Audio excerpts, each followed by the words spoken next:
निहायत ही एहतराम है इलेक्शन कमीशन के लिए भी, इलेक्शन कमीशन के तमाम मेंबरान के लिए निहायत एहतराम, और मोहतरम चीफ इलेक्शन कमिश्नर के लिए भी ये निहायत ही एहतराम।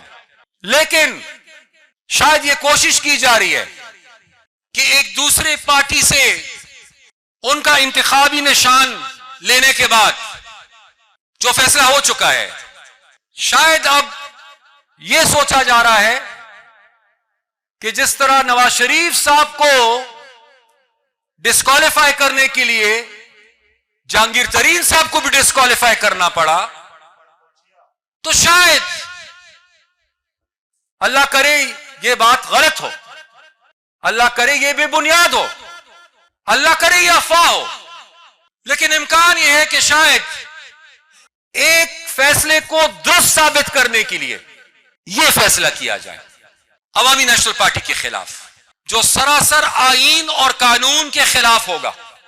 हम जलाओ गिराओ वाले लोग नहीं हैं, हमें कानून का भी एहतराम है, इदारों का भी एहतराम है और आईन का भी एहतराम है।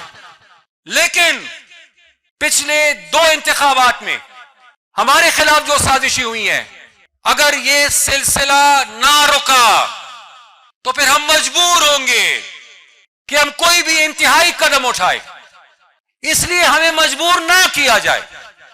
कुछ राज है उनको राज ही रहने दे, कुछ पर्दे हैं उन पर्दों को रहने दे, हमें मजबूर ना करें। 2013 में पूरे पाकिस्तान के लिए इलेक्शन कमीशन था और चीफ इलेक्शन कमिश्नर फखरुद्दीन जी इब्राहिम थे। अवामी नेशनल पार्टी के लिए उस वक्त इलेक्शन कमीशन नहीं था, तालिबान की शूरा थी और हकीमुल्लाह मसूद। इलेक्शंस में लोग जलसे कर रहे थे और हम अपने शोहदा के जनाजे उठा रहे थे। 2018 में एक बार फिर हमें दीवार से लगाया गया, किसी को लाने के लिए हमें बाहर निकाला गया, किसी को कामयाब बनाने के लिए हमें नाकाम बनाया गया। हम उन जख्मों को भूलना चाहते हैं, लेकिन अगर आप हमें ताजा जख्म देंगे तो हम उन जख्मों को भूल नहीं पाएंगे। इसलिए गुजारिश है कि जो भी फैसले हो वो इस मुल्क के कानून और आईन के मुताबिक हो। कौन मकबूल है और कौन कबूल है, हमें उससे कोई गरज नहीं।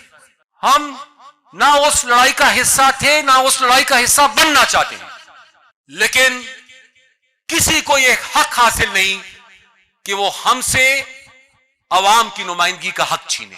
किसी को यह हक हासिल नहीं कि वो एक बार फिर साजिश के जरिए हमें सियासत और इलेक्शन के मैदान से बाहर करने की कोशिश करे। लिहाजा मैं ये जरूरी समझता था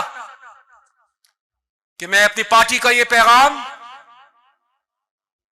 पाकिस्तान तक पहुंचाऊं और उम्मीद करता हूं कि इस तरह का कोई भी गैर आईनी और गैर कानूनी फैसला नहीं होगा। लेकिन अगर खुदा न खास्ता कोई साजिश होती है तो अवामी नेशनल पार्टी को हक है फिर हमें कि हम फिर कानूनी जंग भी लड़े और सियासी जंग भी लड़े, और ऐसी सियासी जंग लड़ेंगे कि फिर अवामी नेशनल पार्टी में आपको कोई प्रेस कॉन्फ्रेंस करने वाला नहीं मिलेगा। यहां पर सब के सब फिर एक आवाज होकर अपनी बका की खातिर जो है वो मैदान में लड़ेंगे इंशाल्लाह।